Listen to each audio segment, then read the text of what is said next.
ഇതുമായി ബന്ധപ്പെട്ട മറ്റു വാർത്തയാണ്. ലഹരിക്കടത്ത് വിവാദം ആലപ്പുഴയിലെ CPM-ൽ വലിയ ചർച്ചയായിരിക്കെ കടുത്ത വിമർശനവുമായി മുൻ മന്ത്രി G. സുധാകരൻ. ആലപ്പുഴയിലെ ലഹരി മരുന്ന് ഉപയോഗം വർദ്ധിക്കുന്നതായി സുധാകരൻ പറഞ്ഞു. സ്ഥാപിത താൽപര്യങ്ങൾക്ക് വേണ്ടി ചെറുപ്പക്കാരെ ഉപയോഗിക്കുകയാണ്. ലഹരിക്കെതിരായി ആത്മാർത്ഥമായി പ്രവർത്തിക്കുന്ന ഉദ്യോഗസ്ഥരെ സ്ഥലം മാറ്റുന്നു. ലഹരിയിലൂടെ സമ്പത്തുണ്ടാക്കും സംസ്കാരം വളരുന്നതായും G. സുധാകരൻ ചൂണ്ടിക്കാട്ടി. സർക്കാരിനെതിരെയും G. സുധാകരൻ വിമർശനമുയർത്തി.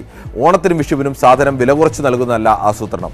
ആരോഗ്യമേഖലയിൽ അശ്രദ്ധയും അവഗണനയുമാണ്. ആലപ്പുഴ ജില്ലാ ടൂറിസം പ്രൊമോഷൻ കൗൺസിൽ അഴിമതിയുടെ അയ്യൊരു കളിയാണെന്നും സുധാകരൻ കുറ്റപ്പെടുത്തി. ഉദ്യോഗസ്ഥന്മാരുടെ അഴിമതി അതിന് കൂട്ടു നിൽക്കുന്ന ചില പ്രാദേശിക ജനപ്രതിനിധികൾ, അല്ലാതെ അവർ കൂട്ടു നിൽക്കാതെ പറ്റത്തില്ല. പഞ്ചായത്ത് മെമ്പറും മുനിസിപ്പൽ കൗൺസിലർമാരും ഇല്ല. അവരിൽ ആരെങ്കിലും ഒന്ന് കൂട്ടു നിൽക്കാതെ അവരുടെ വാർഡുകളിൽ പണി കിടക്കില്ല. 8,000 10,000 പേരുള്ള പെരുമ്പളം ദ്വീപിലും പെരുമ്പളം പഞ്ചായത്തിലും 35,000 അങ്ങ് ജനസംഖ്യയുള്ള ഭരണിക്കാവ് പഞ്ചായത്തിലും ഒരു പ്രൈമറി ഹെൽത്ത് സെൻ്റർ, ഒരു ഡോക്ടർ. ഇത് നമ്മൾ പ്രസവിച്ചാൽ മാറുന്നതാണോ? അതാത് വകുപ്പുകൾ പുനഃസംവിധാനം ചെയ്യേണ്ട കാര്യമാണ്.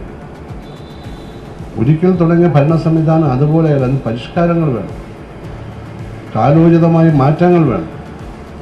ആ മാറ്റങ്ങൾ വേണമെന്ന് മന്ത്രി കാര്യാലയങ്ങൾ തീരുമാനിച്ച ഒരു പരിധി വരെ നടക്കത്തില്ലെന്ന് പറയാനൊക്കില്ലല്ലോ.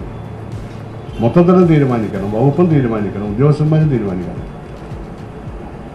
ഇതിലൊന്നും ഒരു വേഗതയില്ല, ഒരു മാറ്റമില്ല. നിശ്ചല